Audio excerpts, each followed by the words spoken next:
Stephen A. Smith just did the unthinkable. He called out LeBron James on national television and declared that they may never speak again.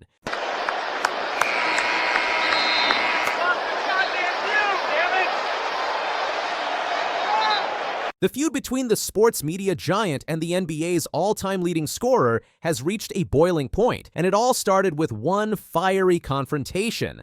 LeBron James, the face of the NBA, took offense to Stephen A.'s comments about his son, Bronny. But what followed was a media firestorm that had everyone talking, players, analysts, and fans alike. Stick around because this is about to get heated. What started as a simple on-court confrontation has spiraled into a full-blown feud, with Smith dropping bombshells about their relationship, LeBron's parenting, and even the GOAT debate. By the end of this video, you'll understand why this story is dominating headlines and why Stephen A. says he's fine if he never speaks to LeBron again. Let's discuss this. It all started during a high-stakes Lakers-Knicks showdown at Crypto.com Arena. The crowd was electric, the game was in full swing, and all eyes were on the court until something unexpected happened. LeBron James, in the middle of the game, made a beeline toward the courtside seats. His target, see none other than ESPN's outspoken analyst, Stephen A. Smith.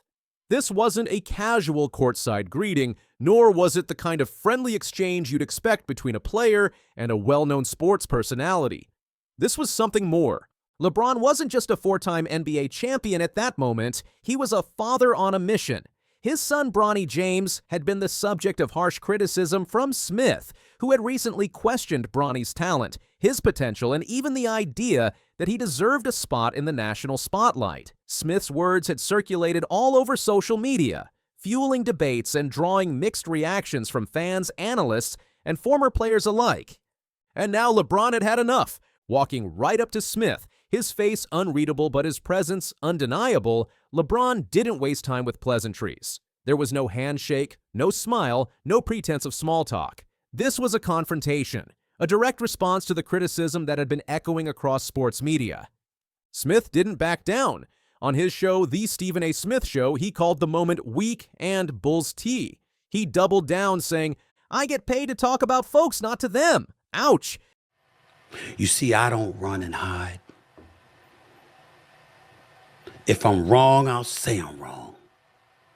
If I'm right, I'm right. I was never shitting on Bronny James. I wouldn't do that to the James family.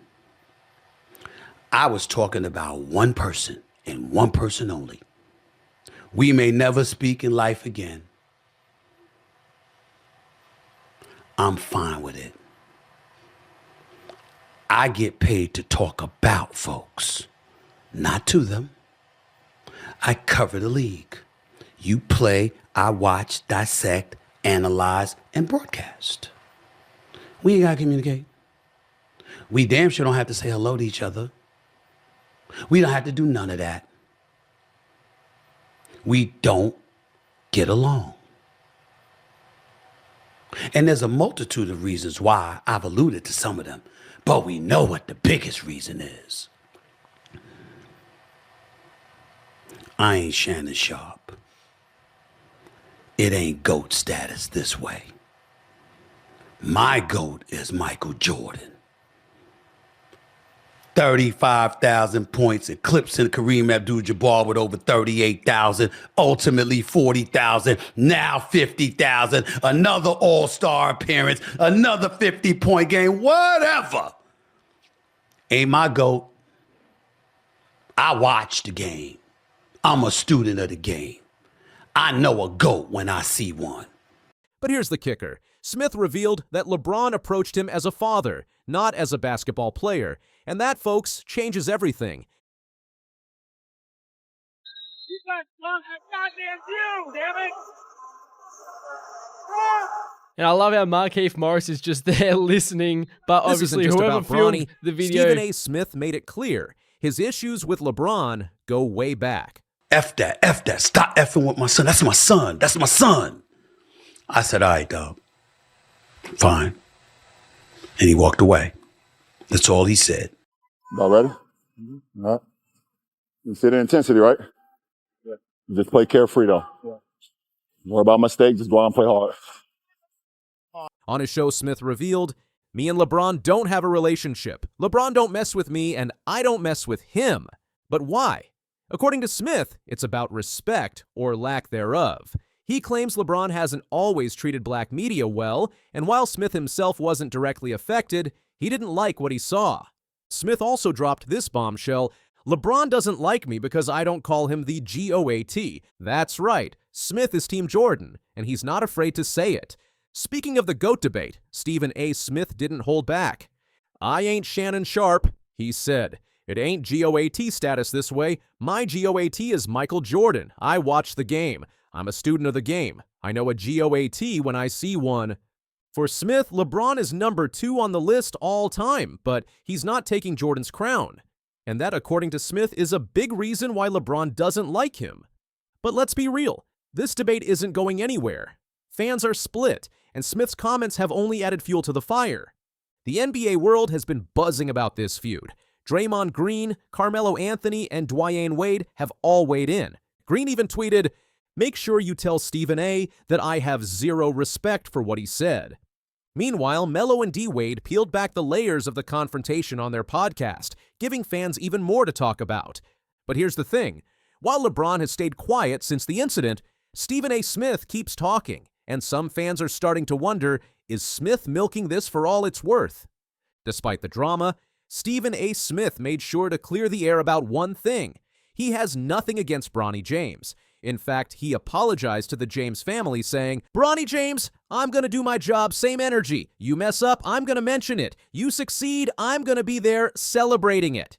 Smith even predicted that Bronny will make it to the NBA sooner than later. But let's be real, this apology hasn't exactly cooled things down. At the end of the day, this feud isn't just about Stephen A. Smith and LeBron James. It's about legacy. It's about how we remember one of the greatest players of all time. LeBron is 40 years old, still dominating the court, and still making headlines, both for his game and his personal life. But as Stephen A. Smith said, "We may never speak in life again. I'm fine with it." So where does this leave us? With more questions than answers, but one thing's for sure: this story isn't over. All right, folks, let's wrap this up. Stephen A. Smith and LeBron James are two titans in their respective fields. One is a basketball legend, the other is a media powerhouse. And when they clash, it's must-see TV. Whether you're Team LeBron or Team Stephen, one thing's clear: this feud has given us plenty to talk about, and you can bet we'll be keeping a close eye on how this story unfolds. Assists. Kuminga gets inside, flips up and in. Kuminga in double figures. Westbrook, just the extra effort to take it away from Peyton. So we got to get him. We got to get him some rest. I just you can see it. He doesn't have his energy right now. 7 straight wins, and then disaster. The Golden State Warriors' red-hot streak came crashing down in a way no one saw coming. But what happened next? Steve Kerr didn't just speak up, he shook the entire NBA world. What he revealed left everyone in shock. Let us discuss this. Curry to Kuminga, threw it down low. Porter comes up with it, flips the pass up to Gordon. Gordon goes to the corner, three-pointer. That's good. Aaron Gordon does it again. Job being the aggressor. The Warriors were on fire, dominating with a 7-game winning streak. They looked unstoppable, playing some of their best basketball of the season. Steph Curry was dazzling as usual, hitting deep threes and making defenders look helpless. Jimmy Butler, their newest addition, was fitting in like he had been part of the squad for years. The chemistry was clicking, the team was locked in, and the playoffs felt like a sure thing. But just when everything seemed perfect, reality hit them hard. The Denver Nuggets, missing their star player Nikola Jokic, walked into Chase Center and stunned the Warriors with a 114-105 loss. It wasn't just a defeat, it was a wake-up call. Golden State struggled to find their rhythm, their defense looked shaky, and their energy seemed off. For a team that had been riding high, this loss felt like a gut punch. And that's when Steve Kerr knew something had to change. And Steve Kerr, he didn't hold back. Calling his team awful, Kerr's post-game comments sent shockwaves through the league. But that wasn't even the biggest headline. What he said about Steph Curry, that's where things got really interesting. Porter's guarding Moody. Moody's too quick. He comes inside, and it might have been blocked by Watson. Gordon's got it, snapping ahead to Hunter Tyson. Gordon for three. Got it. Let's go back to the game that changed everything. The Nuggets, playing without their MVP Nikola Jokic, needed someone to step up, and Aaron Gordon did just that, big time. He put on a show, dropping a season-high 38 points, owning the paint, and overpowering the Warriors at every turn. It wasn't just a great performance, it was total domination. Meanwhile, Golden State looked completely out of sync. Sloppy passes led to careless turnovers, wide-open shots just wouldn't fall, and the energy that had fueled their winning streak seemed to disappear. Something was off, and everyone could see it. After the game, Steve Kerr didn't sugarcoat it. His words were blunt. "We were awful." But was this just a bad night, or was it a sign of something bigger? You know, we didn't respond right away. You know, we played poorly out of the gate and never found rhythm, and they played great. The right team won. Kerr's post-game presser was a masterclass in honesty. "The right team won. We didn't deserve anything," he said.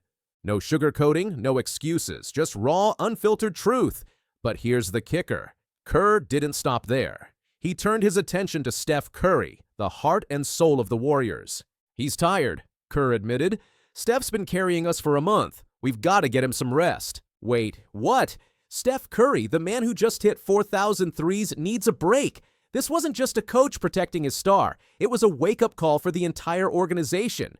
We'll see, but I think he's been tired the last few games, and so we've got to find a way to get him his juice back. Ahead of the game, I asked about, what you were expecting. Exhausted.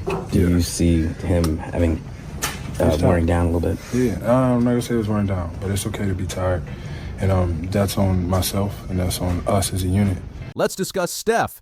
The man's a machine, but even machines need maintenance. Curry's been dealing with knee issues, a nagging back injury, and the weight of carrying this team night after night. Against the Nuggets, it showed. 6 for 21 from the field, 7 turnovers, and a rare off night. But here's the thing, this isn't just about one game. Kerr's comments hint at a bigger problem. If Curry's exhausted now, what happens when the playoffs roll around? The Warriors' title hopes might just rest on giving their superstar some much-needed rest. The NBA world exploded after Kerr's comments. Fans took to social media, with some praising Kerr's honesty and others questioning if the Warriors are in trouble. Analysts weighed in too. You can't possibly expect GS to win every game. They have lost 2 games in the last 15. That's incredible. Sure, they lost to a shorthanded Nuggets team, but the Nuggets prepared very hard to beat them. GS came in a bit complacent, missed easy shots, but that's it. Next game, they bounced back, said one. All right, so I feel the main reason we lost was just another terrible performance by Buddy. I think it was the 3rd or 2nd quarter where the Nuggets just left him wide open and he bricked it. And then in the 4th quarter, we were able to climb back, and then with 5 minutes left, Kerr switched the lineup to put in Buddy and Looney, which I feel just wasn't a great move, but it was just an overall bad game where we just made bad decisions in crunch time. Said another, but not everyone agreed. Some fans argued, Jimmy Butler was balling tonight. The others were too inconsistent, including Curry, by the way. Him and Draymond looked like turnover prones out there. Jimmy Butler should be the leader of the team, end of story. So where do the Warriors go from here? Kerr's already talking about giving Curry a rest day, but with the playoffs looming, every game matters. Golden State's currently 6th in the West, and the margin for error is slim. Can the Warriors really afford to rest Steph, even for a single game? He's the heart and soul of this team, the one who makes everything click. But if they do sit him, who takes charge? Jimmy Butler has been playing well, no doubt, but let's be real. This is still Steph's team. He's the engine that keeps them running. One thing is clear, Steve Kerr's comments have put all eyes on the Warriors' management. Fans, analysts, and even players are waiting to see what they do next. Will they risk sitting their superstar to keep him fresh, or push forward and hope he carries them through? Whatever choice they make could shape the rest of their season. Steve Kerr's brutal honesty caught everyone off guard, but maybe that's exactly what the Warriors needed. Sometimes even the best teams need a reality check, a moment that forces them to step back and see the bigger picture. This wasn't just about one bad game, it was a wake-up call. A reminder that no matter how talented a team is, they still need rest, focus, and adjustments to keep winning. Now, as the season moves into crunch time, all eyes are on Golden State. Can they shake off this setback, recharge, and make another championship run? Or will exhaustion and pressure chip away at their confidence and end their title hopes? One thing's for sure, this story is just getting started.